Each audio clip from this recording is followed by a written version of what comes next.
Vamos a hablar ahora del electrocardiograma en la cardiopatía isquémica. Si en las arritmias que hemos comentado previamente el electro sigue siendo la prueba diagnóstica fundamental, puesto que es la que nos va a decir si el paciente presenta uno u otro tipo de arritmia de forma no invasiva, evidentemente luego el paciente puede ser estudiado más en profundidad en un laboratorio de electrofisiología. En la cardiopatía isquémica el electro tiene también una gran importancia. De hecho, como recordaréis en las clases de cardiología y en las videoclases, nos sirve para nada más y nada menos que diferenciar el tratamiento en los pacientes que llegan con un síndrome coronario agudo. También es el electro el método diagnóstico fundamental que utilizamos en pacientes estables o pacientes con sospecha de cardiopatía isquémica cuando realizamos una algometría. Por lo tanto, sigue siendo, a pesar de que existen métodos mucho más sofisticados, sigue siendo un elemento fundamental y que debéis conocer tanto para el examen como para la práctica. ¿Qué imágenes típicas nos pueden describir o podemos tener que distinguir en un electrocardiograma en un paciente con clínica sugestiva de isquemia? Lo primero que vamos a describir es la imagen que llamamos imagen de isquemia. Esta imagen se refiere a las alteraciones que se producen en la onda T cuando el paciente presenta una isquemia en algún territorio.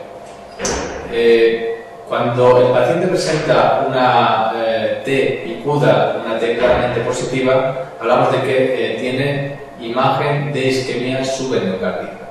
Mientras que cuando la T es negativa, hablamos de que hay una imagen de isquemia subepicárdica. De hecho, es muy típica la imagen de Ts negativas y profundas en toda la cara anterior, como la que aparece en el electrocardiograma que mostramos, y que incluso se denomina en muchas ocasiones como electro de amenaza de la DA, puesto que es precisamente esta arteria, la descendente anterior, la que está afectada con frecuencia cuando tenemos este tipo de electrocardiograma. Otra imagen que debemos conocer es la imagen de lesión, imagen isquémica de lesión. Esta imagen isquémica de lesión se refiere a las alteraciones del ST en pacientes con cardiopatía isquémica. Y esta imagen de lesión es la que utilizamos para diferenciar los dos grandes grupos de síndromes coronarios agudos. Aquellos que presentan elevación del segmento ST, que llamamos imagen de lesión subepicárdica, es decir, con el adjetivo al contrario que la imagen de isquemia, y que son pacientes que requieren de un tratamiento de reperfusión inmediato, tal y como ya se comentó más extensamente en la clase de cardiología. La imagen de descenso del ST se llama imagen de lesión subendocárdica y es la imagen más típica de los pacientes que hacen una prueba de esfuerzo. Es la alteración electrocardiográfica en una algometría que con más frecuencia vemos. Aunque tan positivo es que el paciente presente un descenso significativo del segmento ST como un ascenso, pero es más frecuente que se presente un descenso. En el caso de la ergometría tenemos que decir, ya lo recordamos al principio de la clase, que el ST debe estar descendido contando a partir de al menos 60 milisegundos del punto J. Un electro típico de lesión subendocárdica es el que mostramos a continuación, en el que se ve, sobre todo en derivaciones de V3 o V6, un descenso del ST horizontal, que es el más típico de la lesión isquémica, y más de 1 milímetro, por lo tanto, con lo que denominamos positividad en el caso de que fuese una ergometría. Si el descenso es de morfología ascendente y no llega a 1 milímetro a más de 0,60, es muy poco probable que sea isquémico. De hecho, la mayor parte de las personas cuando hacen ejercicio físico o tienen un tono adrenérgico elevado presentan este tipo de descenso del ST con morfología ascendente. La morfología descendente, aunque no tan típica como la horizontal, sí que se considera positiva o más indicativa de isquemia que la ascendente. De todas maneras, tengo que decir que no creo que sea demasiado importante memorizar todo esto que estamos diciendo de isquemia sub o epicárdica o subendocárdica y lesión epicárdica o lesión subendocárdica, porque generalmente en las preguntas de los exámenes se suele utilizar términos más despectivos, como del tipo ascenso o descenso del ST, o T negativa o T francamente positiva. Pero bueno, quede el repaso por si acaso.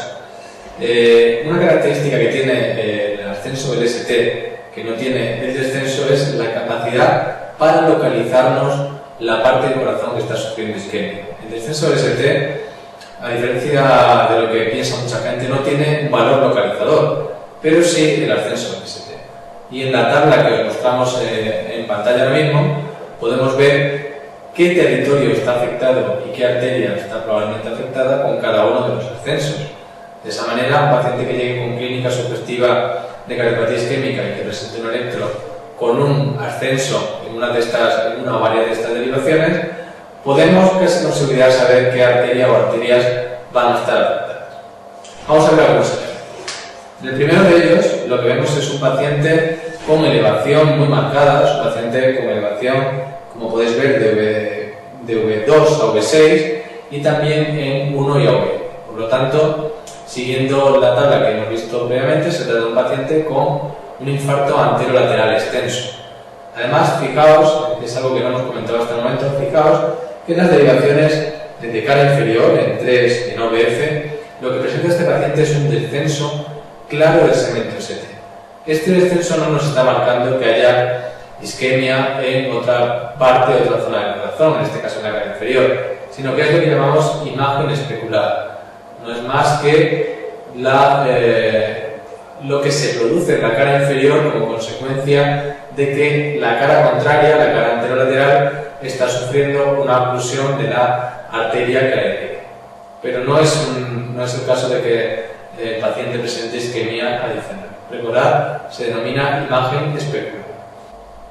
Otro ejemplo que podemos comentar con respecto al paciente con elevación del ST en el contexto de la cardiopatía isquémica es pues, el electro que tenemos ahora en pantalla, en el que podéis ver existe sobre todo elevación en la cara inferior, en 2-3 en OVF, también existe elevación del ST de V3 a V6 y vemos una desviación, un descenso del ST en V1 a V2.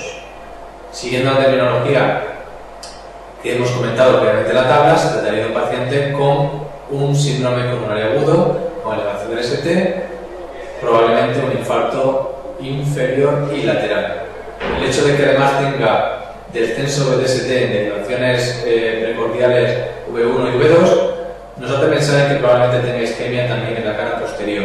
Por lo tanto, en este paciente sería muy útil colocar las derivaciones V7 y V8 para ver si en ellas existe elevación y por lo tanto existe también isquemia posterior. Otras derivaciones que serían muy útiles en este paciente serían las derivaciones derechas, puesto que recordad que en el caso de los infartos inferiores con relativa frecuencia se pueden acompañar de infartos del ventrículo derecho, que cursarían con elevación del ST también en derivaciones V3R y V4R. La evolución de las imágenes electrocardiográficas relacionadas con la isquemia en el contexto de un paciente con elevación del ST es la que vemos en esta figura. Inicialmente, en la fase hiperaguda puede existir solamente un aumento de la onda T, una T hiperaguda, una T que aumenta de voltaje y que además se suele hacer picuda, que se ve raramente, puesto que cuando el paciente llega al hospital generalmente ha pasado esa fase y estamos en la siguiente, en la fase aguda del síndrome coronario, en el cual lo más llamativo es la elevación del ST. En la fase subaguda se suele empezar a disminuir el ST y negativizar la onda T a la vez que empiezan a aparecer las ondas Q de necrosis. Mientras que en la fase crónica, en general el ST está de nuevo descendido o normalizado y vemos una imagen de onda Q que nos marca la necrosis. La onda Q, al igual que el ST, tiene un valor localizador. De igual manera que hemos dicho que si tenemos un ascenso de ST de V1 a V4, hablaríamos de un infarto agudo anterior, pues en el caso de que tengamos una onda Q en estas mismas derivaciones, hablaríamos ya de un infarto establecido en la cara anterior. Esta evolución electrocardiográfica evidentemente ha cambiado mucho con los tratamientos de reperfusión, ya que hemos comentado en la figura sería la imagen de un paciente sin tratamiento con reperfusión. Con los tratamientos actuales, la ejecución electroradiográfica es más rápida y a veces incluso errática o atípica, de tal manera que pueden producirse ondas Q transitorias que luego desaparecen o producirse una T negativa que luego se positiviza y que puede estar en relación con alteraciones en relación con la repercusión. Vamos a terminar este tema viendo algunos electros en los que ya existe una imagen de necrosis establecida. En el primero de ellos, que estamos viendo ahora, podéis ver cómo el paciente presenta una Q clara en 3 y en OVF, por lo tanto se trata de un paciente con un infarto inferior crónico. En el siguiente electro, sin embargo, lo que podéis observar es un paciente que presenta ondas Q de V1 o V4, por lo tanto es un paciente con un infarto anterior crónico. Fijaos que además en este caso el paciente persiste con ondas T negativas. El que se positivicen o no las ondas T después del infarto es algo variable. Si tras un infarto refundido el paciente persiste con un ST elevado, eso va a favor de que el paciente presente una complicación mecánica que hay todos habéis estudiado y que es la presencia de un aneurisma ventricular, aspecto que sabéis todos perfectamente, se diagnostica mediante ecocardiografía. El tercer ejemplo de infarto establecido es el último de los electros que revisamos y que además nos vale para recordar una de las arritmias que hemos visto hace un rato. En este caso, el electro muestra una necrosis V1, V2, V3, por lo tanto sigue siendo otro paciente con un infarto anterior. Pero además, como podéis ver, el paciente presenta un flúter que, viendo las ondas F en la cara inferior de aspecto predominantemente positivo, podemos diagnosticarlo como flúter no común y con un grado de conducción o grado de bloqueo variable. Como veis, no hay una relación exacta de ondas F con QRS, es lo que llamamos flúter con conducción variable.